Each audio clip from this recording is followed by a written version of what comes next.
That's better. All right, motherfuckers. All right, motherfuckers. All right, motherfuckers. All right, you've only got me for 10 minutes, kids. I can't remember. It doesn't matter. Welcome back, everybody, and welcome to, this is episode 14. We're losing track. Yep. Well, depends how you look at it. Anyway, episode 14. Hang on a second. Episode 13. Oh, you're right. Episode 13 is A and B. I'm not going to say it. There's two episodes. Again.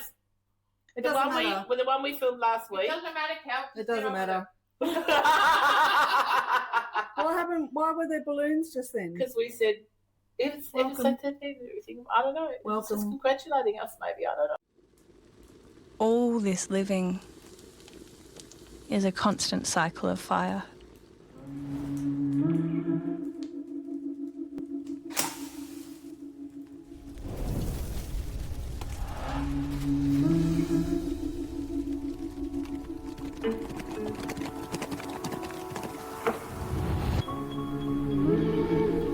That's the best part of it.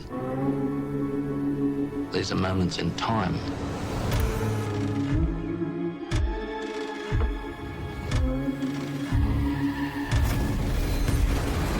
I say that it's about time we let the world know. Let the world know what's going on here.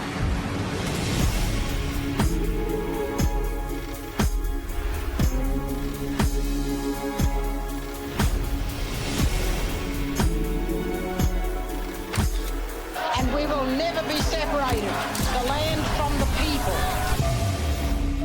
as long as there is a sun to shine. So let the sun shine. Imagine what seeds have been laid here.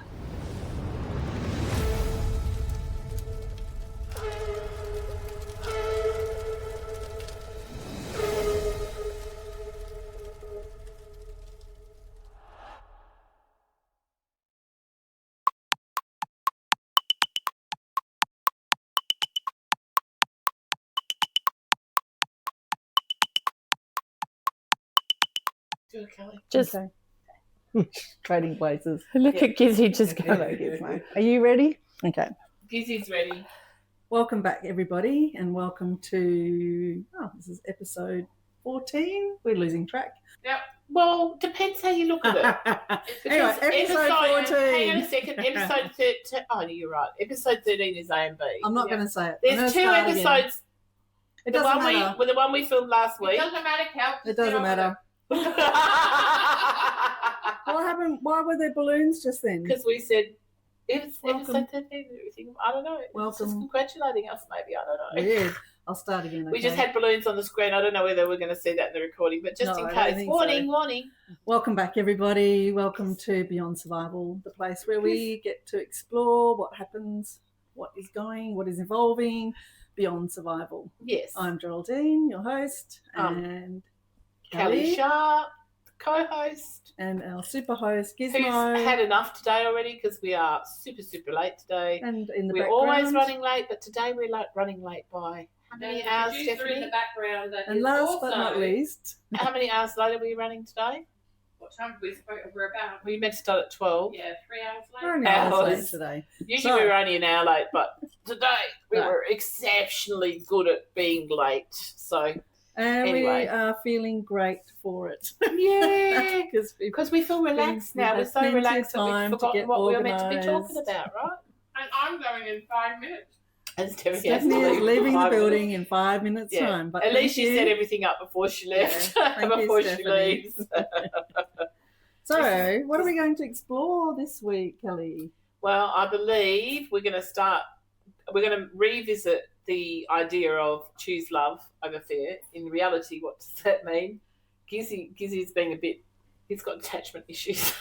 Gizzy Hopper, because I told him off this morning. He's been a bit naughty. He's being a bit naughty. He was a bit naughty this morning. I told him off, so he's all sooky lala. Yeah. You might not get nothing out of him today. He might just be right down there the whole day.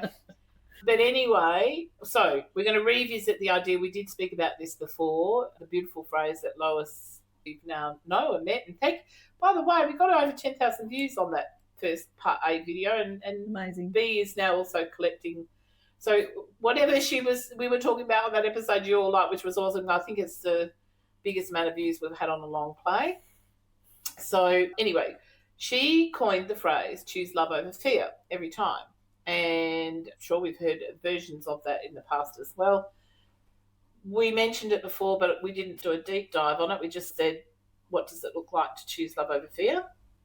And we will explore that a little bit deeper today. And we're also going to be talking about the recent blue kind of flag flying all over America at the moment with the little elections, and our favourite new mayor of New York. Yes. Geraldine's going to give us a rundown on that. His speech was amazing. I'm sure most of you have seen it now anyway. And also then I want to talk about when you choose love over fear, where do you go next from there? What does that actually mean as you're moving forward? And often what can happen when you just kind of bite the bullet, find the courage and choose love over fear doesn't mean you don't still have that experience of being very nervous about the whole thing. But once you've made that decision to choose love instead of fear, probably if you have any deep traumas, whether it be abuse of some kind or you've been in a war zone or all those kind of really dramatic traumas not even so dramatic, because, life is a bundle No, of... I think on the smaller things, Geraldine, you don't, what I'm about to say, I don't think you need... This is very specifically, it's called the wall of fire. Sometimes you've got to walk through the wall of fire to get to the other side of that particular trauma. And that takes time. Sometimes, other times it can happen spontaneously. But what is the wall of fire? So we'll kind of make a little visit to that. What does that look like? What does that feel like?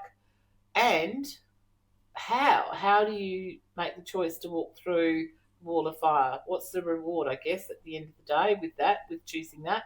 It's not an easy road, but in my own personal experience and in observing others who've been through, trauma, and sometimes trauma does attract trauma. So often if you've been through trauma, you seem to attract other traumas. And it doesn't seem to be an option. If you want to get on the other side of trauma, you really do have to walk through that wall of fire. So we'll talk about that a little bit. Again, these are all just Kelli theories. They're not conversational kind of. I'm just speaking from my own personal experience and the tools I used to get well. Yeah. That's it. That's all it is. We're not psychologists. We're not journalists. We're not doctors. We're not none of that. We're just ordinary, everyday people who have had our own life experiences. And what were the tools that we looked for and found? That's what we're sharing with you. That's all we're sharing with you. So just so that everybody understands that. Yeah. Before that, Geraldine, I'm going to pour my own coffee. Yes. But you're having tea, and I can't pour your tea because you're too far away from me. Yep. What have we got on the table today? Hang on. Can I just ask a question before you go into that? What's the style of those cups? What are they called? The teacups? Beautiful cups. They're just coffee cups that my mum's friend, who was a young potter down in Mandurah, she made them specially for me. Local. Because I was down there looking to help Mum look after Dad, and obviously you go through lots of different sad parts with all that when you're looking after a parent, and you know them as one way and then there's somebody else. And so I was a bit sad. And she knew that I collected vintage teacups and coffee cups and sets and things. And instead, she had made these for me, which was 20 years ago. Beautiful. And my nieces and nephews think it's vintage, but it is not. 20 years is not vintage. Yeah, I would have said 70s, but it's not. Yeah, right. No, they were made in 2006 or 7. They've got a little bit of a Art Deco feel about them. Well, you said they were retro too, and I said... Nope. But I get... No, they were her very own design and a mixture of things. So, anyway, I'm going to pour my coffee. So that's what... We're getting there. Yeah, Steph, that's what they are. That's where they've come from. They're one-offs. They're little artwork that she made for me, which was really kind and lovely. And what are the cakes? Okay, so what have we cooked? So, on Tuesday... I cooked together with Maria and Stephanie, we made this Greek custard. We did run out of phyllo. Normally I have phyllo pastry all on top, crunched on all top and everywhere, but we've just got the pistachio nuts and drizzle honey and some rose petals as well. So inside is a custard, and then the rest is phyllo pastry with butter. It's one of our favourites. I often make it if I'm going somewhere or, taking something to somebody's place. I absolutely adore it. If you haven't tried it, try it. The recipe will be, as always, on Substack, so you can find it there. These ones are coconut tarts. So it's got coconut, all these things are gluten wheat free as well, by the way. Except the phyllo pastry. Yeah. But this is completely gluten wheat free. So it has a mixture of coconut and flour and eggs and sugar and stuff. And so we made the pastry, and then we've made a filling for it, which is mostly shredded coconut, and then with apricot jam. There's a little bit of apricot jam inside. Is this your own recipe? No, this is the Thermomix one. Okay. Yeah, I think it might even be an American one, actually. My childhood, actually. Yeah. Yeah. Well, especially with the apricot jam, because I used to love apricot jam as a kid, and I almost was tempted to put because I was like berry jam better now, and I was almost tempted to put the mixed berry. And I thought, no, let's just try it the way that, and it does actually. Apricot and coconut go really nice together because you've got that tropical kind of flavour. And this is mushroom pate. And mushroom pate is portobello mushrooms and some browns mushrooms and shallots, which are nice and sweet. A little bit of garlic, salt, pepper, butter, and a little bit of, did I put cornflour? No, I didn't. Sorry, cream cheese. So when you're making a vegetarian style, if they're not vegan, if you're making a vegetarian style pate, then cream cheese is the good binder. Fills that with chicken liver pate, which I often make, and duck liver pate and things like that. So this is the vegetarian pate. Yeah, so you need more cream cheese instead of like in those other ones. I just use a little bit of cream. Yep, the vegetarian but not vegan. No, if they're vegetarian but not vegan. Now, if someone was vegan, then there is an alternative that you could use as a binder. For the moment, I can't remember the name of it, but it's something very similar to. It's like cream cheese, but it's a vegan version of. Oh, yes. You know how you get vegan cheese. I just can't remember the name of it. Well, you can just cashews. I'll put it in the recipe when I post it. I'm gonna have some. Anyway, cheers everyone. Welcome back. Nut cheese. Did you hear what I said? Cashews. Sorry, I always. Almond meal. Almond meal's a good one to use as a binder. Almond meal. Or cashews blended up is really the same, good, yeah. Cashew meal or almond meal. Well, the cashews when you blend it up is a lot. Yeah, it's got more oils and water basically. So it's it is, but it is a very different taste. And what you want in this one, I would probably choose to use the almond meal because of that, because it has less oil and it's already been dried out a little bit. Because you want something to put it all together to absorb the moisture. Yeah. Okay. All right, I'm off to That's she's off lesson. already. Stephanie, We haven't even started. She's off already. So Stephanie has left the building this time 3 hours early. What do you mean 3 hours early? It's 3 o'clock.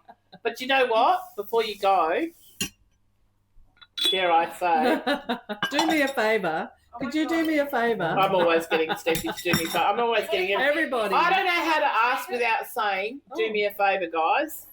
Well, somebody comment and tell me, how do I ask for things, for people to do things without saying, can you do me a favour?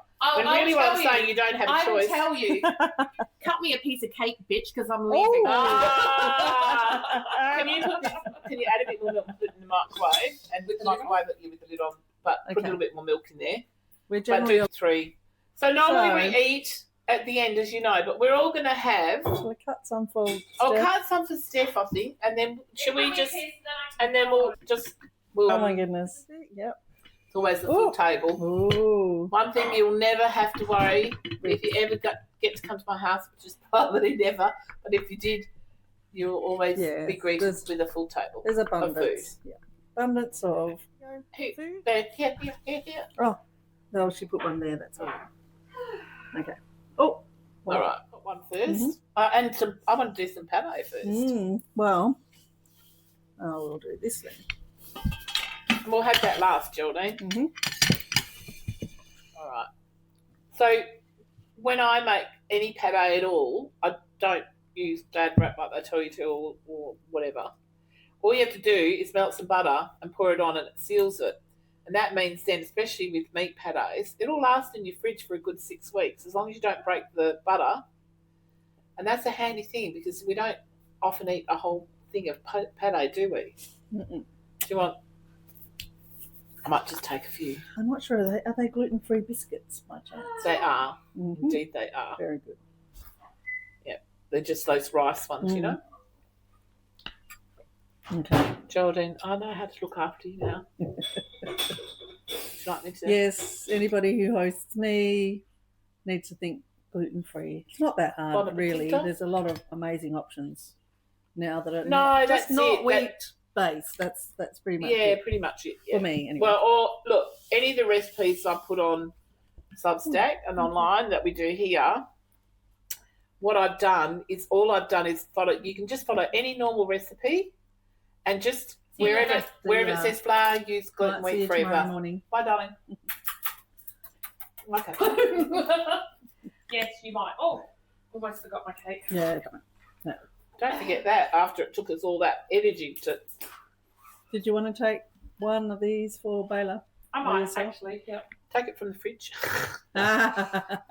No, They're all set up I'm not. and I'm not being mean. I'm saying that by the time you get it to her, it'll be the right temperature. If you take one of these, That's it'll right. might be a bit too warm. Although you Yeah, can eat that's them true. warm when they come out of the oven as well. There we go, I'm Joe. feeling too- So this is entree for us, mushroom pâté. We might as well do the testing tap now, Geraldine. Okay. 1, 2, 3. Wow, Perfect. amazing. All right, ladies. Enjoy your podcast. See you, Gizzy. See you, Steph. Bye, darling. Bye. All right, I'm going to pour coffee now because I'm desperate for a hot coffee. Oh, look at that. You can see the steam coming up. That's when you know it's been done right. Hi to Baylor. I will. I don't know him, it's Hi like... to Angus. Okay. Anyway, that is perfect. That it has been made perfect. So just if you follow the recipe exactly, that when I post it, you'll get it perfect. Mm. What do you Sorry. think? Oh, it's fantastic. Got a little bit of spiciness to it as well. Just that little bit of garlic and and garlic, cracked pepper. Perfect. It's one of my favourites. And pâté always takes me back to a little bar in France. I in just want to Paris. say, the first time I Because had really the proper French do the pâté, best pâté. I used to have pâté. Long before my chef used to make it in the restaurant and stuff. But when I went to Paris for the first time, you know that, and they've got these beautiful fromage shops next to the bakery. Often you go in, you get your French tip, and then you go into the place where there's all the different cheeses and pâtés and everything. That was the first time I probably had pâté as it should be. Mm-hmm. Yep. Even though my chef did a pretty good job, he was Italian. Let's just say that. Okay. Italian Australian. So anyway, his pâté was good, but not quite. Yeah. And it was a whole new experience. And I went, okay, now I need to learn how to make pâté properly because that's amazing. And you know, you had the fresh bread, French stick, and then you had. That's part of the That's whole what I had for lunch experience every as day. well. There was a French bread stick, which they had little ones like this for if you were just one person. A half bottle of red wine, and my pâté. And sometimes a little bit of cheese. You could just exist. And I had the little mini croissants with the coffee in the morning. Yep. Love that bracelet, by the way. Oh, thank you. So now, getting past the food, Geraldine's going to, mode, really, I'm sure everyone in the United States is celebrating too today. Maybe not everyone, but everyone. Well, a very small portion of the population won't be celebrating. The MAGA. Oh, did I say MAGA? Oh, okay. Maybe. Yeah. Even some of the MAGA people, I think, probably will be going, maybe Secretly. that's a good thing. I think there's a few changing their mind. I hope so. But the one that we're most excited about and why, over to you, Geraldine. Amazing Zohran Kwame. And there was a lot of pushback with him and also AOC. And I was like, I'm sorry, guys, you're not getting it. I'm talking pushback from Dems or that I watch and stuff or reporting. And I thought, because he was too young and not I don't know. experienced Does enough. everyone? I mean, I'm not sure if everyone watching would know this, but it feels like it's just shot a light beam across the planet. Mamdani is in, and it is a win for, to me, light and love over fear and 100%. darkness. And that's what this new generation are bringing in. I mean, he's really sort of a bit of a hybrid between millennial and Gen Z, really, isn't he? And same with AOC, even though they probably fit more into the millennial in academic terms. But conceptually, for me, I think these are two very interesting people that need to be watched. And you will see more, my feeling is you will see more and more of these young people coming out of You're talking about AOC nowhere. and Mamdani, yeah. Yes, sorry. No, They've got a great mentor in Bernie. Checking. I'm sure they have many other mentors. And, of course, Bessie did a lot of stuff for the Biden administration. She might not have put any dockets across the floor herself, but she definitely did for the Biden administration. So make no mistake, she knows her stuff. Where they've come from, what they understand, that's what we feel the whole world needs. Not just America, but the whole world feels. We need these. They're the people inheriting this planet. They're the people, they should be at this stage, albeit in their 30s. Too bad, too sad, because the older ones are not doing what's right. So better let the young ones take over, because move over. They're the ones inheriting the planet. And I think it's a great thing. It is. And I think the beautiful thing about Mamdani is he embraces diversity, he embraces justice, he embraces everything that's positive. Yeah. And he really has he's fought the good fight. He's already proven himself. Yeah. As a mayor of the he did it on district, $6,000 or something in social media, basically. Even better story. And he's as he says in his speech, he's an immigrant and he's proudly a Muslim man. But I love the story he talks about his uncle whispering in his ear, and when he's looking at his campaigning, is maybe not mention that you're a Muslim. And in that moment, he said, no, loud and proud, I am going to be myself for the people that need to have somebody champion them, basically. And I also love that he's quite a newly wedded couple, that his wife is also an artist. So we love him even more now.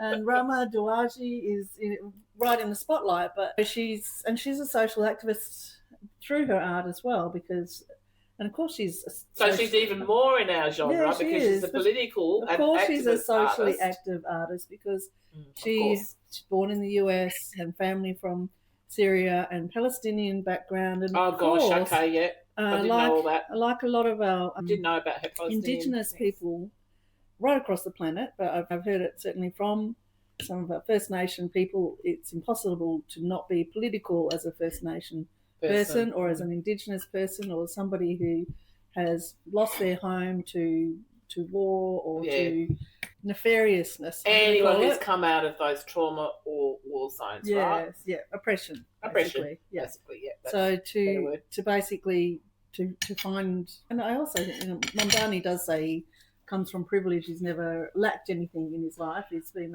and he had two educated parents as well, who encouraged him to serve the people right from a very young age. And that's why I was even before now. I mean, I think people are less worried than people I was talking about earlier about his lack of experience and his age. But I never did from day one, because I thought, this is a guy who's happy to gather the right people around him of the things that he does not know. He's not shy to ask for help. He's not shy to ask the questions. When I saw him do a couple of different interviews with Bernie, where they were just sitting talking to each other, I thought, no, this guy's good. He's one of those, they're 1 in a million that come along in the younger generation. I talked about Bronte, who worked for me, and she was like 19, and she was like 19 going on 100 or something, because she was so wise for such a young age. I feel like he's one of those. They're 1 in a million like somebody who's been employed and trained people over the years, many different people, many different industries, really. And you only get people like that a few in a lifetime. that you come across. Yeah, but he's very grounded and he's very Yeah. real. He's a real person. Yeah, that's the point. That's why right They're across no the planet nonsense. we're celebrating Mm. someone with values and who has championed people on the ground. Anybody who's had any injustice or anybody who's, we talked about vulnerable people early in our podcast. And last week we talked about maybe the point. I mean, democracy was a great start, but maybe that's not the new format of governing in the world as we move forward. Maybe it looks more like him and what he believes in and the structure. It's more of a cry for humanity than politics. Yeah, probably makes sense that he's the one that got chosen. Yeah, it could have been a different story with the old guard and protecting their wealth and protecting the people that have risen to the top through whether it's through their own merit or through just stuff. Hoarding their wealth is generally how. Look, these baby boomers have to let go and retire. If you're over 75, any politicians anywhere in the world, I'm sorry, if you're over 75, get the fuck out of the kitchen and let the young ones get on with it. Because if you don't trust that they can look after their own planet and their own generation and the generations to come after them, then you're not doing a service to humanity in any way whatsoever. It stops being a service to humanity when you refuse to move on. So all check out, as we would say, the same when we say Stephanie's left the building, or you baby boomers, just leave the building, okay? Just vacate. And pay your taxes. Yeah, well, that's the billionaires at the top. But we're in a very different place in Australia. Yeah, we are. We do have, and certainly in WA, we do have a lot of wealth within even with very that, small group of people. What I find fascinating about that, even though we're one of the wealthiest states, and we've been a state that has traditionally produced lots of self-made millionaires in the days of the 70s, 80s and 90s. Now we're wealthy because of the mines and stuff. But what I find interesting is that for the last 10 years, we've had a Labor government here, like especially this last election, a lot of seats held. Yeah. I think it was only right across the board. 2 Liberal seats. I mean, it's been the same with the federal government, but we got our results before the federal stuff. And I think there's only 2 Liberal seats in total. And then there's what we call the Teals, the independents. There's about 6 or 7 of those. And it's pretty much the same in the federal government, right? That's why people like Peter Dutton lost his seat. Well, just on the ground, I find it interesting. I work in public education and it's very much underfunded, and teachers are constantly putting their hands in their own pocket for resources. And since I have my own child going through public education, it still surprises, it still shocks me that is happening in Western Australia. And I do, so look at where we're spending our money.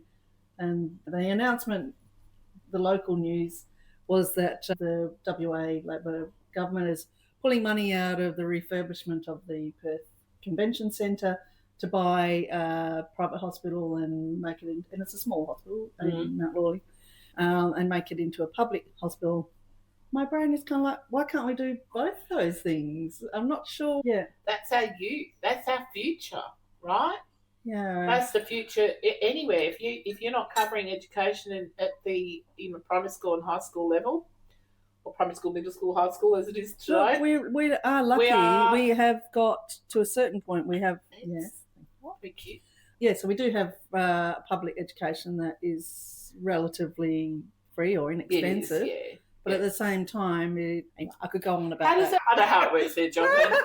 I don't have children, but I do have 6 nieces and nephews and 3 godchildren, so I have followed them through all their education. So it's interesting to me just looking at the Scandinavian countries and how they do value education, and looking at the US and, I'm sorry, but in Australia as well, I think that we're taking money out of public education rather than putting more money in.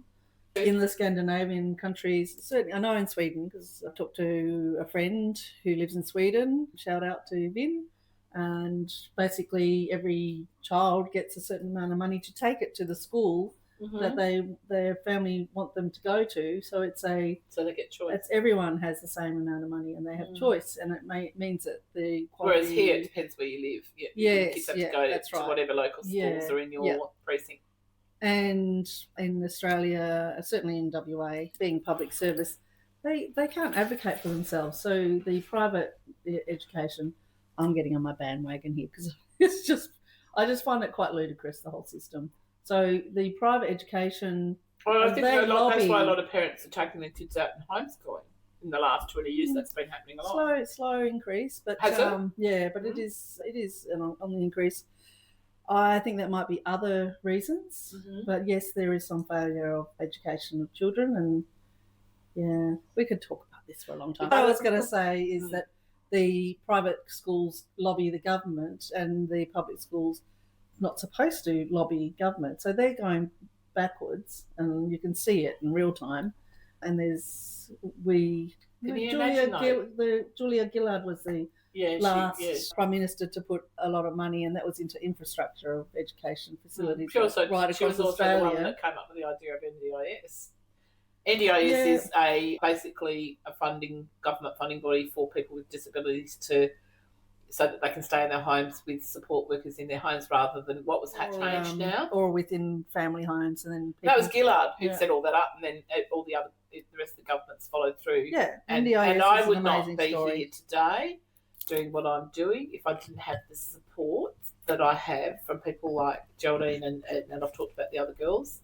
And the other good thing about that is I was able to choose so I wasn't just signed up with an agency, and I was on that system for 4 years, and that was horrid.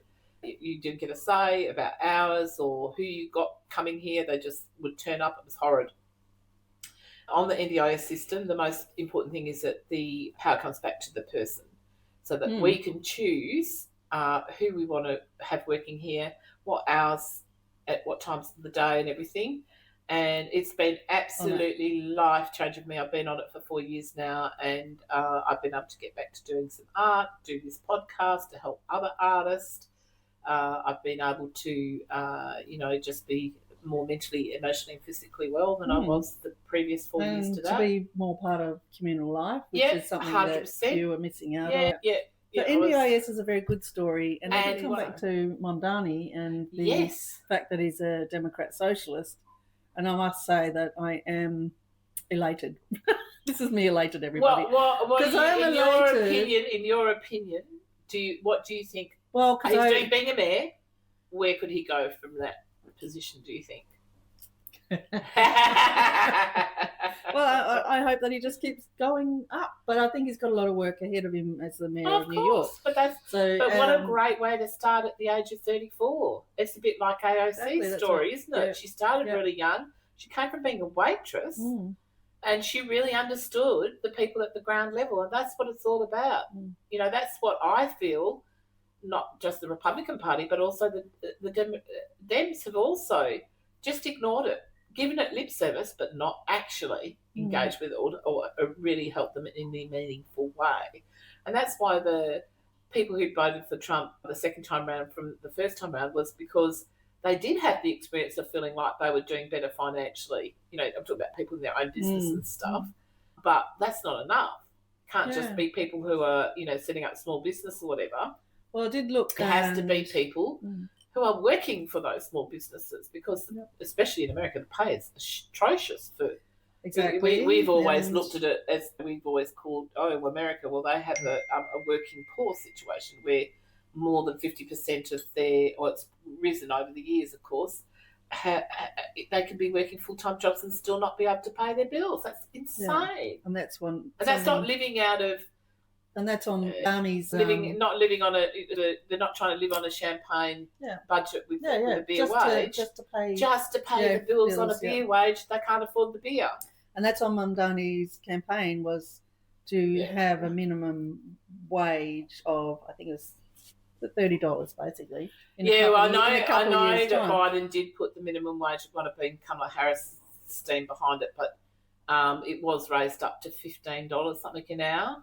Yeah. Well, it might sound insane, but it used to be $8 now. Yeah. So that's a big improvement. That's almost double. So, and also to have some public childcare. I mean, as an Australian, it's almost inconceivable to think that there wouldn't be some childcare isn't free here, but it is subsidised. Subsidised. Would you like one more? Oh, thank you. It is subsidised, and if you want a productive nation, and you need to support people. That's it. Like it. Yeah. Oh. No, I'm having the still on the pate, everybody. Oh, okay. Delicious. All these things make for a more healthy society, and I think a lot of those things that we changed here over the years was looking to Europe and a lot of European countries that were already doing it, that had a far more progressive approach, I guess. And guess what? It works. Yeah. Yes. Yeah. So I don't know. I feel like we're in a Lord of the Rings, the last book episode on the planet. I have to admit here, whilst both it sounds like now Geraldine too, but Lois is a complete Lord of the Rings queen. Oh, I didn't know that. No, and every time I tried so hard to watch it with her so many times over the years, and I just would fall asleep. We were in South Korea, and the only film that was available to go and watch English, because I don't have subtitles over there, was Lord of the Rings. That was like the third one that came out or something. And I said, I'm going to try really hard to stay awake. After about 10 minutes. Look, not my cup of tea. I love the story. I like the book, but it's the Return of the King. Lord of the Rings, no matter what I did, could not get through it. Yeah. Could not. Yeah, I like the folklore story, but then that's what Lois likes about it. That's what I don't like. I read them side by side with the Bible. No way. Yeah, I actually didn't read all of the Lord of the Rings. I read Silmarillion, and then I skipped through a couple and read the last book. Basically. See, now I didn't read I don't know if you had been forced to read Lord of the Rings like me, would your attitude to the series be? Well, I actually didn't realise that Tolkien was so religious, and I visited Tolkien's grave when I was in the UK. Even got a little place just opposite the cemetery. Did you know? Oh my God, it's so you, Geraldine. It was worth it, everybody. It was just an accident, actually. I was in Oxford. You had to do all those things. But Geraldine, as well as I know, there was no such thing as accidents. It was synchronicity, actually. Yeah. What I was saying, I didn't plan for my family to go to Tolkien's grave, but it was fantastic that I did that epic journey. Yeah. But I didn't realise he was Roman Catholic and the storyline was so aligned to the other book that I was reading, and how much it was anyway. Just how much the plot was about his own. It wasn't a religious story. Anyway, anyone who's read it knows that it's not religious, but it has that epicness of the Bible. And I feel like we're in the times of epic. And anyway. Well, it's definitely a time that will go down in history. That they'll probably still be talking about it 1,000 years from now. Mm. Look, what I loved about the characters is there was mortals and there was immortals, and they mixed, and I all on the same plane, and they married, and then there was great sort of it's just such an epic story. So I don't know, but I just feel like that's the planetary Iliad is like a story from something as epic as Whereas I like Lord to of the Rings. Go back to that's for me where it all fits together is the monastery story, how the monastery became a university, and the monastery always studied science, art, and spirit. Yeah, I'm like, that's me. Yeah, that would be me in a nutshell. There wasn't much science in Lord of the Rings, I must admit, but yeah. It would have been more interesting, maybe even. And it's interesting because I absolutely loved Game of Thrones. Uh-oh. She said something wrong. Choking on my own words. But I and I don't usually like violent things, and it's very violent. Very violent, yeah. But the storylines were because of the violence and you know what I used to just do? Oh, yeah. And, so the boys would watch it and I'd go. You know what I do? You never want to watch television with me No, because it's so visceral for me that I'm like, oh, no. And my family have to tell me to be quiet or leave the room. No, if I didn't do that, I think I would be that as well. But I think why I could stay with the Game of Thrones, even though there was a lot of mythological kind of storytelling going on there as well, it was all the different factions and all the different storylines coming together, and it was over a long period of time. Yeah. And so that's what got me in. That's why I was interested in it and why it engaged me. It was all that stuff, because I think it is again a little bit of a mirror for humanity. If you look at our history, it's very checkered like that, isn't it? Yeah, a bit more dramatic, but a bit like Lord of the Rings, a bit more dramatic. Well, we don't know. Or not maybe. We didn't live in the Middle Ages. Actually. It's probably. No, I mean, try. Okay, let's see what she thinks of this. Very good. You haven't swallowed it yet. How can you tell? I know. I keep saying it's very good. That's because it's very good. So don't ever give me a recipe that if you don't want it to change. Well, it's like my mum. God bless her. I never met your mum, but every time you tell me about her, I feel like we would have been kindred spirits. Yes. Well, for my mum always made everything tasty. It doesn't matter what. So it wasn't all about textures and, she wasn't a fancy cook, but she just made things taste very whole and, So that was my mum. And then when I got the restaurant, I used to, and how did you do that? And why did you do that? And, and when we'd sit down designing menus, I got to be creative. So that's when I started working outside the box with it. Yeah. And going, now if we take Mum's recipe like this, we do this. Yeah.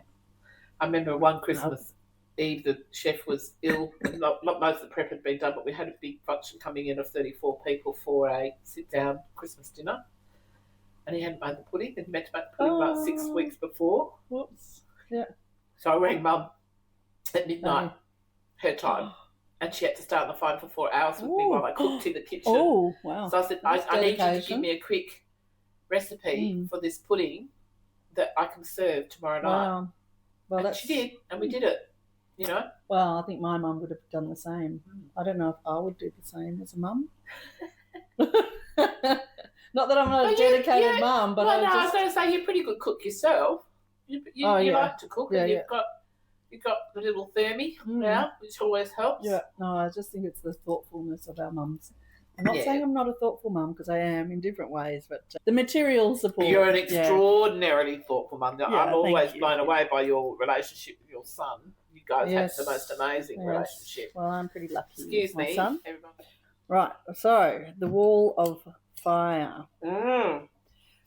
I think this the New York story is, overcoming so much. So a lot of people had to walk through levels. A lot of walls of fire to get him in power. So, and I think his friendship and what he and AOC and Bernie have been doing together is absolutely wonderful. Talking about the wall of fire, what do you feel was in that situation? What was the wall of fire for them? The wall of fire. Well, I was just looking up, because I think being Muslim in Australia is not easy as well. And I say that from experience of working with, I remember working with a beautiful Muslim woman who wore a beautiful, colourful hijab every day. And I remember, because we worked in the southern suburbs of Perth, and I remember her telling me she couldn't take public transport in Perth because of the abuse, mainly from men. Of course. Yeah, West Australian men, which I think is a huge indictment on them.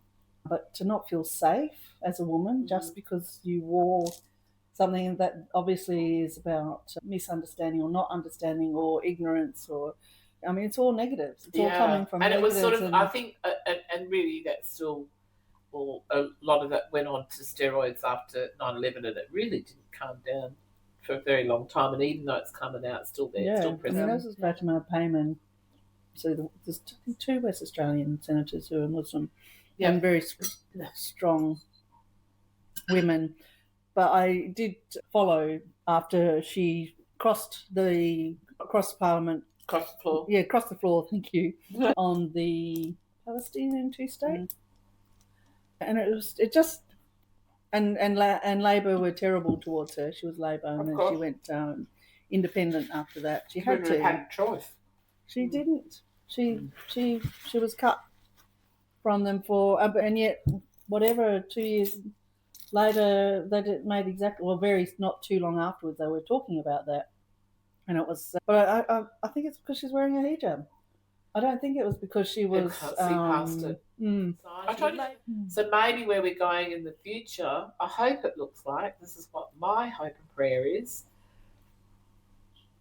that, again, I still think it comes back to each individual must do the business with themselves. I'm just remembering the Lord of the Rings again. Oh my God, go girl, go.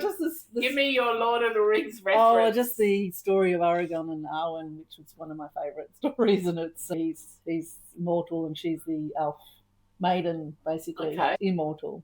Okay. And it's a beautiful story, and some people will know it, but tell me the story because I don't know the story. Oh, I have to kind of read the whole thing out. But basically, Dad doesn't approve, Father doesn't approve of the relationship, and he's got to prove himself. And this is over. I don't know whether it's over. So she's immortal, so she can wait.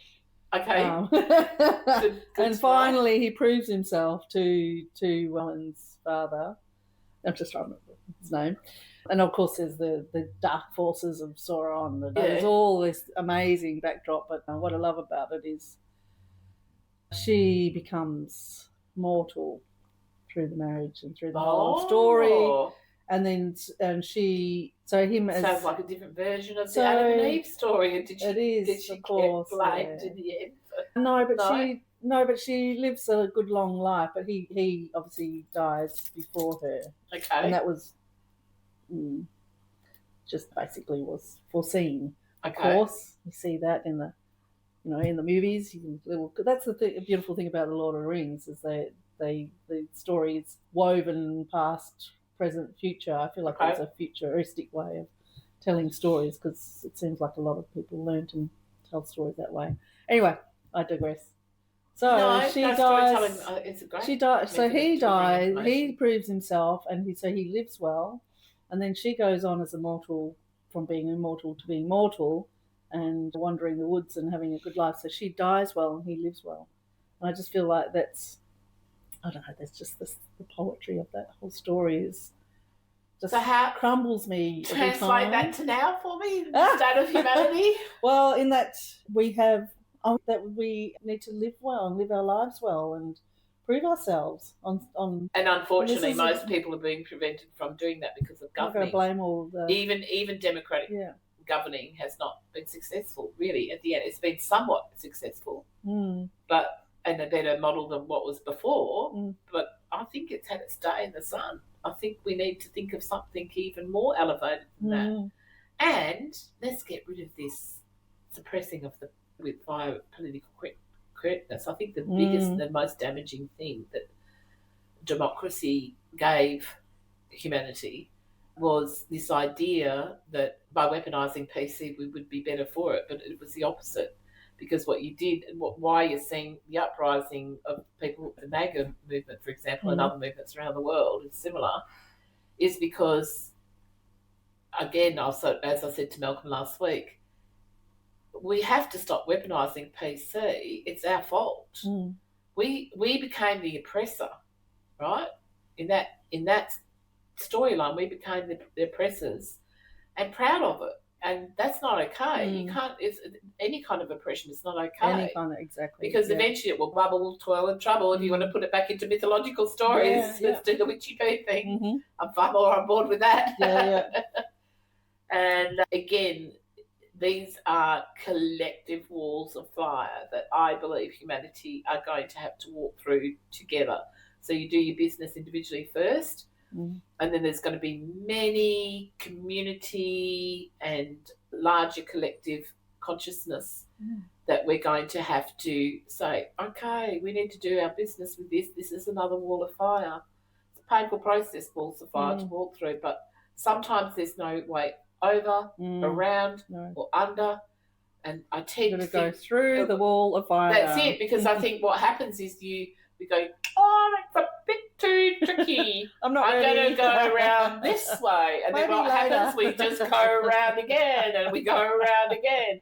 Okay, this time I'll go over. I'll just jump over, and then we jump over, and we jump over, and we jump over. And then we hit the other side, and we jump back, and we jump back. And guess what? We're exhausted from that. And so then we can't do anything. So still we haven't solved anything. You know, I like the idea of going through the wall of fire. Yeah, because what we do, we spend a lot of time going around the fire, and then we're just going around in circles, right? We never actually want to get too close to the fire because it's too hot. We're too scared of it, and then we go, okay, maybe I can go over, maybe I can jump over, and then we get exhausted because we keep leaping, you know, the leap of faith. The leap of faith will get me there. The leap of faith will get me there. And guess what? Bang! You're back at the beginning again, front of the wall of fire again, because you never really dealt with it. And then the other thing, then we start digging holes. And we say, I'll go under the wall of fire. I'll dig a tunnel. That'll protect me. I won't get burnt. I'll have time. It might take a bit. So we spend hours and hours digging this little tunnel so we can get to the other side of the wall of fire. And guess what?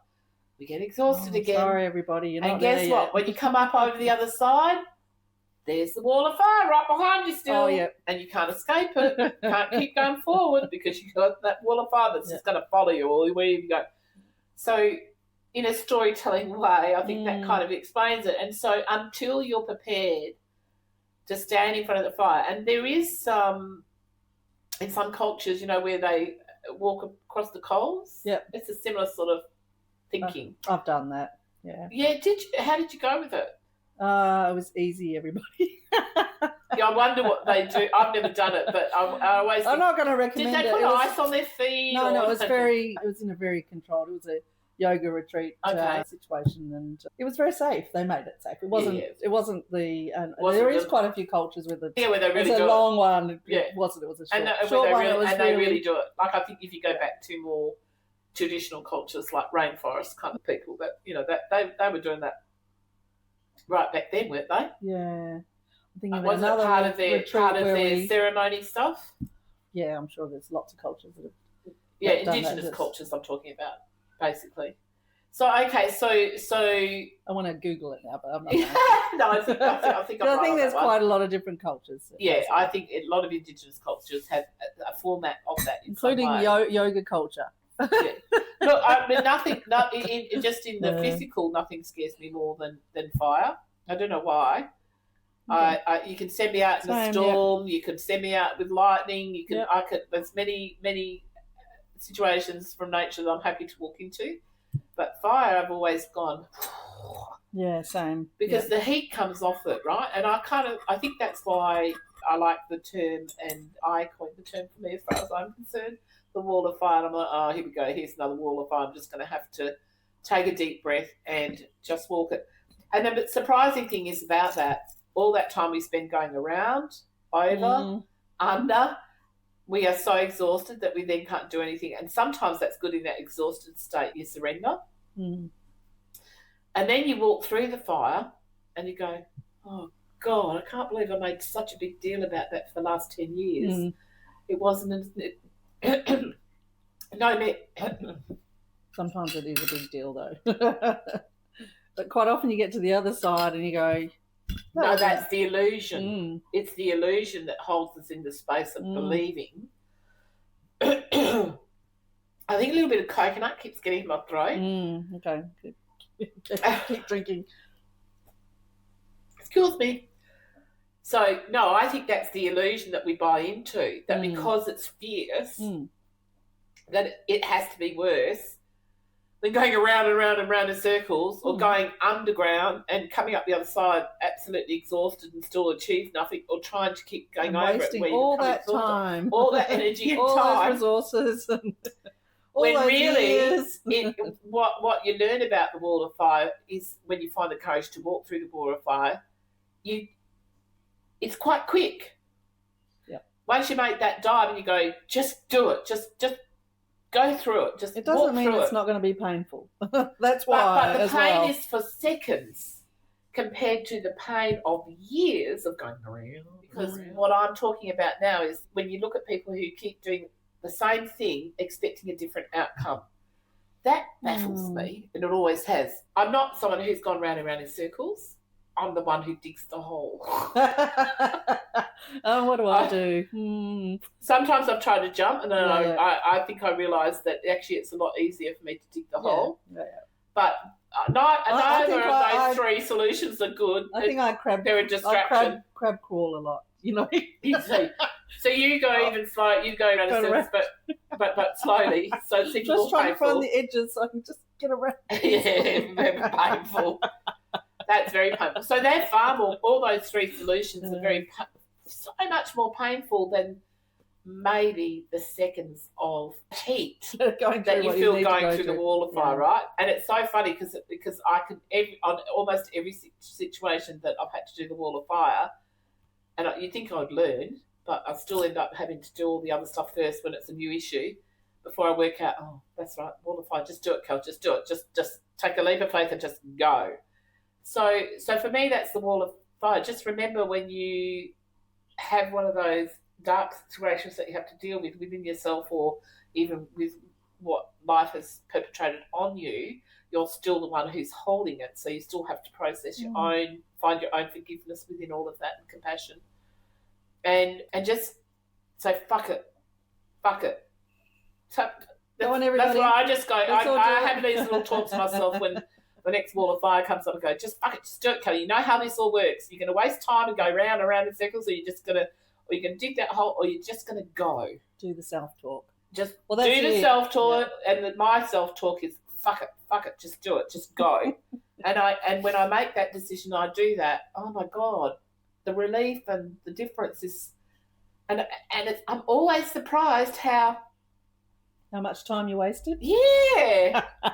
And I thought all that energy and time I wasted fighting it, even going back, I don't know whether I'm sure I've told you this story, but when I had to do that New Life Reiki course for 3 days, and I had this master who had, she knew trauma, trust me, anyway, she found her way through all of that and then a way to help other people through this New Life Reiki course, and it was a lot of that processing your own stuff.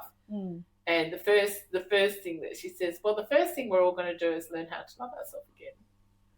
And I had been brought and raised up to say, you don't say you love yourself, that's a bit egotistical, right?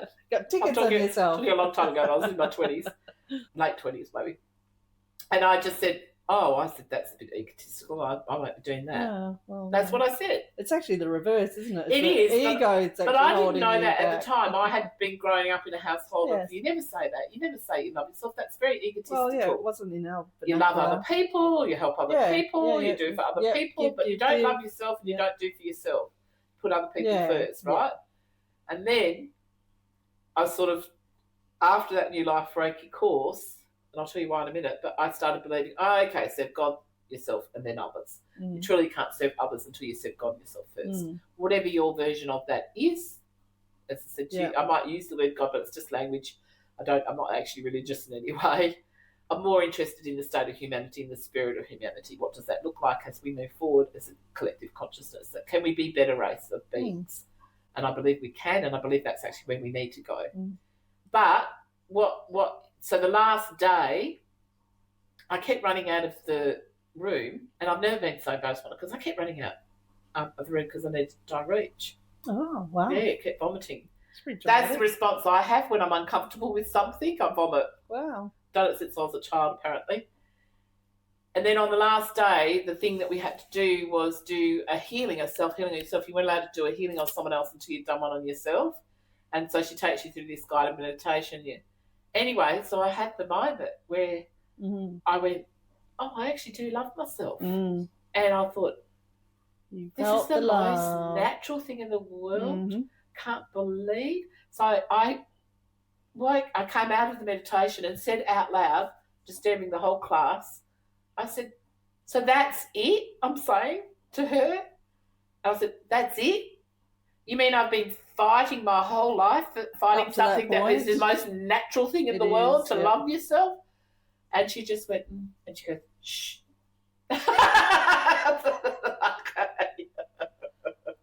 Well, I had that. Yeah, I've had Margot, that was her name. Margot. Okay. Yeah. Well, I did. I just remembered someone's name. Yes, well done. Yeah. Maybe We're swapping places. I'm hoping that part of my brain will come back one day. I couldn't help you with that one. No, you could not help me with that one. Before the podcast, Kelly was letting me know how to say somebody's name, didn't you, Kelly? I did. I was very proud of you. Yes, it was. Just correcting me. Maybe that part of my brain's coming back. Oh, fingers crossed for me, everybody. They did say it would come back one day. Then I'm still waiting. It's been 4 years now. Well, I've done quite a bit of self-development as far as courses and, my own personal time, of course. But I highly recommend it. Self-development, self-development. What are people afraid of? Doing we're so silly, some aren't we? quality time The on things we're yourself, scared of. for yourself, to benefit yourself and to benefit others. But I remember doing an emotional freedom technique. So it was a couple of weekend workshops. And now I have EFT. EFT. And People that's know brilliant. that's tapping. Yeah, and in part of that tapping is even though whatever, this is the setup statement, even though I'm biting my nails too much or whatever somebody is acknowledging it might be holding them back, I still love and accept myself, or a variation of that. And working with people, I found that, I remember that apprehension when I first started to say that. And I thought, well, I really felt the resistance, and the resistance I realised was holding me back in my life. And I find it very easy to say that now, because I don't say it with ego, I don't say it with arrogance, or I say it with I'm with you on that. compassion for myself and That's the trust key. in my process. That's the key. You've got to first find that compassion for yourself. But I do think when we start working in territory, no matter how uncomfortable, I can remember one of those exercises I did, and it wasn't anything that I didn't go to a workshop or anything for it.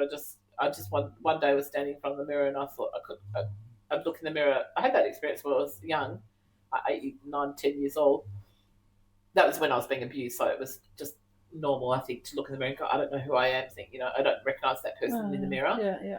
But I, afterwards, when I revisited that, when I probably was a bit, maybe my teens, and same experience, I would look in the mirror. It's probably the first time I got brave enough to look in the mirror again, because it used to freak me out that I didn't know who I was looking at in the mirror. Wow. And when I started looking in the mirror, and I thought, I don't know what the big deal was.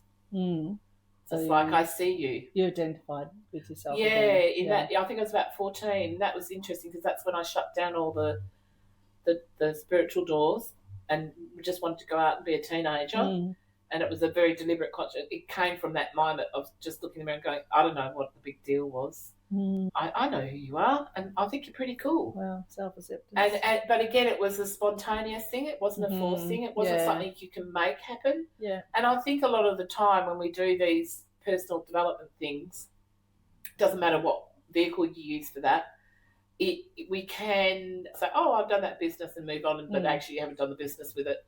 But what I know about that stuff, as long as you've done the work and you keep doing the work, you don't have to think about it too much. Eventually it falls away. And it often is a spontaneous moment that we don't even recognise. And it's not till a couple of years down the track or 6 months down the track you go, oh, normally that would have triggered me and bothered me, but it didn't. Oh, okay, good. Oh, that's good. It feels like the authentic versions of that story that we're talking about is more like that. It's not a big ta-da! I've never had that experience where it's like, it's far more subtle than that. And that's why it's important to continue with the daily work, even if you feel on a personal level like you haven't got anywhere with it. Make no mistake, you are. All those little increments you do make a difference. And sometimes it can just be acts of kindness to other people. Talking about that earlier, Geraldine and I were discussing before, or all three of us actually were discussing before. I said, I often joke and say, should do a carny, or we should look to Jacinda Ardern. And of course, at the moment, she's in America, which we've spoken about before, promoting her book, a different kind of power. But she's living in America. Yeah, she's living in there. But one of the interviews she did, she spoke about, actually, I think it was with a podcast, 2 guys that used to write speeches for the Obama administration, I think. And they have a really cool podcast, actually. I don't watch it all the time. I watch it, tune in every now and then. This was one of the ones I tuned into when they interviewed her. And she was sort of saying that she feels like that this is her role now. This is what she can give to other leaders of the world, learning how to lead with compassion, empathy, and still remain progressive within that. So what that did for her, one of the things they learn in leadership in that particular faith was how to lead with compassion and kindness and empathy. And she did apply that in real life, and it did work. I get that it was on a much smaller scale in New Zealand, and it is the bigger the population, the bigger the country, the harder it is to emulate that and keep checks in it. He's passed out. He's had enough. But yeah, so we have a snoring dog. Look, he was in trouble this morning, and so he's been out of sorts all week, actually. And because I went out on Sunday for about 5 hours, and apparently he didn't handle it very well. My neighbour told me, and he hasn't been the same since. But we'll get there. We'll get there, won't we, baby?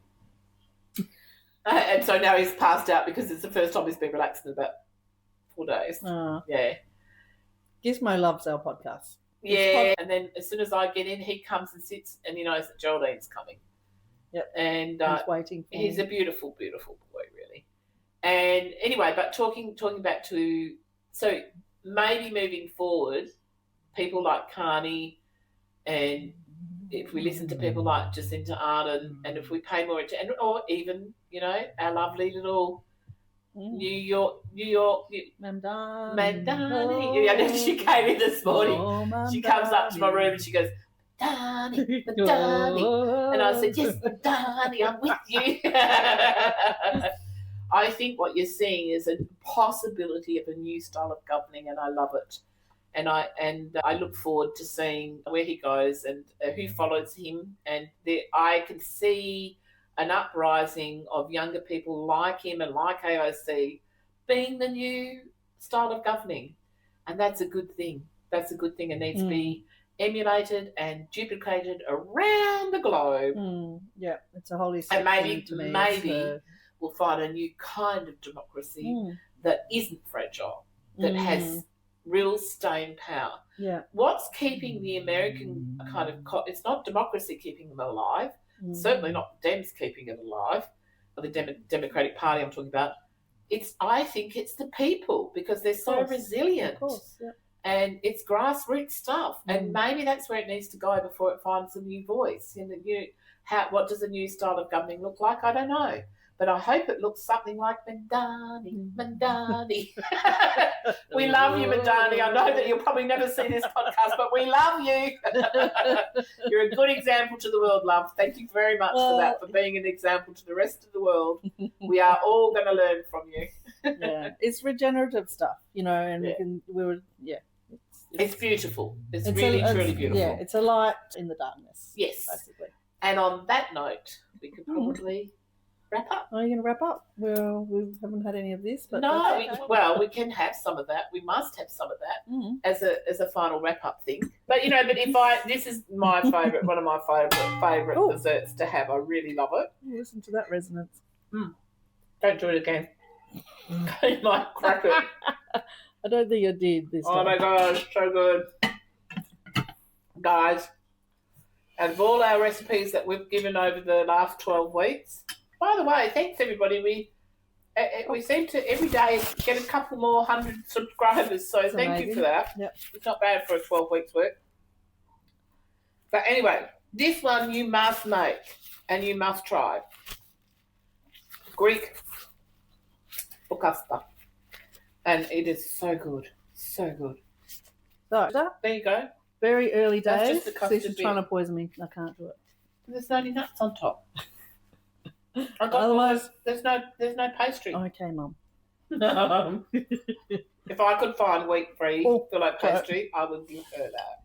I have had it before, and it's beautiful. Oh my god, it's so good, so good. Anyway, is there anything that sometimes you have a reading? Yeah, I was trying to find something for today, and I didn't actually. And I think I've mentioned my favourite books already. Maybe that's many enough times for today. over. Yeah, No, look, it's and not maybe, my favourite. And maybe book, that's enough for today. Maybe we can wrap it up. We've said what we want to talk. We mostly wanted to talk. Mamdani. We wanted to say congratulations. And congratulations to America with all the blue kind of ribbon stuff happening. That's amazing. Let's hope. But my hope is we get more AOCs and more Mamdanis. And my feeling is in the next 2 years you're going to see a lot of them rising up. Yeah, I guess I'm excited, and I'm not quite ready to wrap up, but maybe just talk a little bit more. Oh, okay. Well, you talk. Yeah, you talk, and I'll eat. I'm interested in the more socialist side of governance, and I just because I feel that capitalism is taking us in a dire direction. I think I was reading and also reading about which Scandinavian was it? Norway. I mean, Norway is pretty exemplary, and I'm sure they have their problems. You've all seen the noir, and I was just going to say the Scandinavian noir, which is television series, which are really popular. You certainly see the dark side of a population, don't you? Do you want to eat? Do you want to just be part of? Okay, just be part of. So I was talking about to the Scandinavian. I was reading about Norway, and I'm really intrigued with Norway. I've got a UK friend who's talking about moving there, and they did a story. Was it on? I don't know whether it was an ABC story. Four Corners, foreign correspondent, Australian story, but I think it might have been a Four Corners on Norway. How they've retained profits from corporations for a fair society, basically. And Australians, we always talk about being a fair society, but in reality, we're not. We are failing. Yeah, we're failing people, I would say left, right and centre. But I know that there's certainly people who do well under a capitalist democracy. But if we don't fix the internal first... Well, that's right. And if we there's all the tax loopholes and to make the wealthier even more wealthy. And look, true, if you're self-made and the accountant says to you, you can save this amount of money, and you're not breaking the law, of course you're going to do it. So I was reading a little bit about Norway and how they have a two-part system where your corporations and... He does want to get out. Out you go, baby. Gizmo, let's... One, two. No, you just want to sit there. Oh, okay. Yeah, that's okay. I'm just sick of Mummy says. Hi, Geraldine. Yeah, so they have anyway, the two-part system in Norway where the unions and the social services side literally are in collaboration with corporations so that the profits are not extreme. Where in Australia, you're looking at the disparity in Western Australia and across Australia, but we are in WA, so this is where I see people on a day-to-day basis. The disparity is just a chasm now, where we're seeing our... Well, my biggest fear, because we already were witnessing from the 70s, America's working poor on the increase. I think when I first talked to Dad about it was maybe late 70s, early 80s. And he was saying, well, at least we're not like America where we've got this working poor. And I said, what do you mean by working poor? And he said, look, at least 36, I think at that time it was 36% of Americans have to work 2 jobs just to pay the bills. And we're talking bread and butter stuff. We're not talking they're wanting to eat chocolate thing. Just to pay the bills. And I said, how is that even possible? How are they even allowed to get away with that? How can they even live with that? And of course, over the years, it increased. And now they're saying it's around the economists are saying it's around close to 60% of Americans are working poor, that they can't survive. That's a very small portion of the population that are above the poverty line. Well, it's very concerning with the... There's no middle class anymore. Suspending of the... Or it's disappearing. Of the US, suspending the SNAP program, which is really about... But the SNAP program is 9 times out of 10 people who are working their arse off, but because the wages are so low and the cost of living is so high, that without those SNAP programs and Medicaid and Medicare and all benefits that they get, they would not be able to live and survive. Well, what concerned me about that is the 44 million people are on SNAP. Yeah. That's almost double the population of Australia. Yeah. or at least, I don't know, it's 2/5. So now not only are they responsible for starving children in Gaza, because that could have been stopped a lot earlier, also the situation in Ukraine, he could have stopped that war if he would just go against his so-called friend. He's not your friend, Trump, by the way. Then, yeah, deep doo-doo stuff. That's why we're in the deep doo-doos. And now he's starving his own children of his own country. Yep. I mean, it just seems to me that is the cruelty of Stephen Miller. And I think he's bought into that. I think he's aware now and he doesn't care. Whereas once before, I think he probably might have cared in the last administration. I don't think he cares anymore. I think I just want to make money and get out of here and go back to my golfing. Yeah. We're talking about othering before. Yes, we have had that conversation many times. And really just talking about understanding, I think, the migrant experience and understanding that we need to collaborate more and more, not less and less. And we do need less division. Mamdani's teaching us. Right, and there will always be teachers, and we need to take note. Yeah. And often it's the youth that we learn from, right? Yeah, and there'll always be people who don't want to hear. There'll always be people who don't want to grow, and there'll always be people who don't want to learn. The generation, they made it hard for change to come in, right? Well, they will. And they felt if we control, we'll still be safe. It's quite the opposite now. Yeah. Now, in the beginning, that might have been appropriate, but they never let go of it. Yeah. And at some time, you have to let go of control, right? And let the chips fall where they may. Free fall a bit. And that's what they refuse to do. And that's been the problem for 20, 30 years now, is that you have these baby boomers still in boardrooms at the age of 80 and 90, and we admire it. I don't think it's a healthy thing for either the people or the person who wants to work until they drop. Yeah, yeah. I don't think it's something to be celebrated. What happened to life and going out and being with your family and your grandkids and enjoying yourself? Yeah. Well, speaking of enjoying yourself, I've been doing a bit of gardening. Nice. In the last week. And every time I immerse myself in the garden, I feel like myself every time, and I just relax on a level that I don't relax in any other way. And it's an immersive thing. Sorry, I don't mean to keep interrupting you. But... No, that's all right. He's very alert all of a sudden. I guess what I'm saying is people have the opportunity to come back to themselves. Yeah. And every day in ways that are meaningful for them and for them to connect. And we've been talking about connecting with ourselves as well as through one another and with one another. And so I guess it's an invitation to connect with yourself. We've been talking about that quite a bit. So coming through, choose love over fear every time. Be courageous. Forget about going around in circles and expecting a different outcome. Forget about trying to do it through a leap of faith. Go through that wall of fire when you're ready. Because that doesn't work. I know that one. But you need to do things when you're ready as well. Yeah, it's kind of forced. Yeah. It's something that happens naturally when you surrender, really. Yeah. That's it. That's the key. First, be courageous. From that, you will organically, naturally surrender to the process of whatever that may look like, and then just walk through the wall of fire and you'll be on the other side before you know it. And live well when you can. Just live well. And the secret to living well is laugh until you side split. Love ferociously at every single given moment that you can. And I don't mean violently, I mean unconditionally love ferociously. Because I didn't want anyone to misinterpret the word ferocious. Right. Just love. I mean in a peaceful way, unconditional way.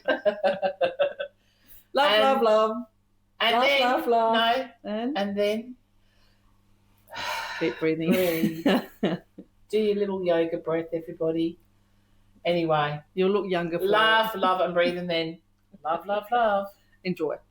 So thanks everybody for joining us this week. It's we've had 2 weeks with a guest and we're back to the original team, but we will have a guest next week. So I'm looking forward to introducing that guest to you. Yeah. And enjoy your week. I was going to say.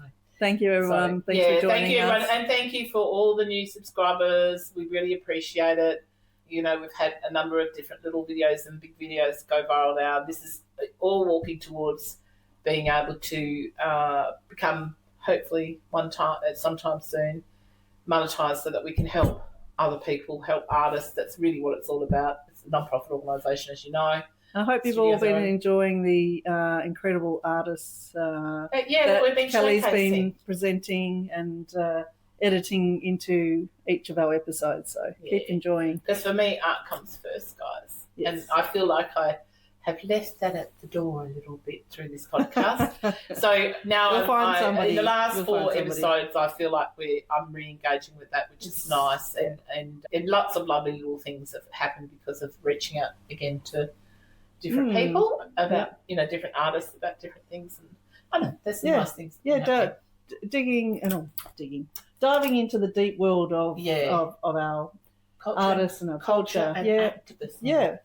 And that's what I meant to say. Yeah, what is art, culture, activism if you're not finding out about yourself through that process? Well, I don't know. If life is art and art is life, then this is art, everybody. I could hang my life on the wall.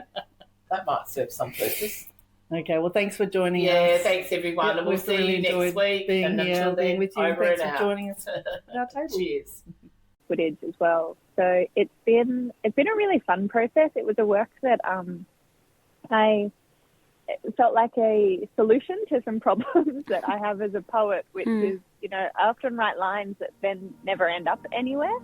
And this was an opportunity to put all those lines in a place, and it became sort of a vessel for thinking about what to do with all these lost lines and how actually when you randomise them or hand them back over to chance, they can create really meaningful pairings with one another. So that's a bit about the work. And you also have a major feature film called Wanangana, commissioned by National Film and Sound Archive, and will premiere at the British Film Institute in London before touring nationally and internationally. And can you tell us more about that process and a little bit more about the project and the film? Yeah, so Wanangana has been a project that I've been working on for a couple of years with the National Film and Sound Archive. It's the first time that the archive has worked with an artist. They commissioned me to respond to the archive, which was a really daunting task. It's a huge thing, and I got into it by thinking, what are these archives? How do they function? How can we access them? What is held within them?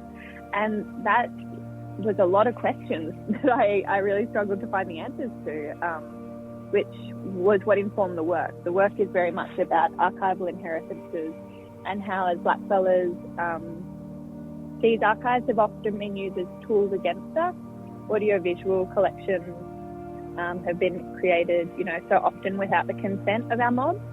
But I was curious to see if there's ways to rewrite that story, to recontextualize and reclaim a lot of what is held in those collections, because, our kin and so many people's families are held in these collections, and those people are dignified, proud, important people, and they're not just reduced to these sort of images that a white person gazed upon. So that's a lot of what the story is about, but it's also about contemporary Indigenous filmmaking and trying to celebrate our voices in these collections and prioritise our voice in these collections.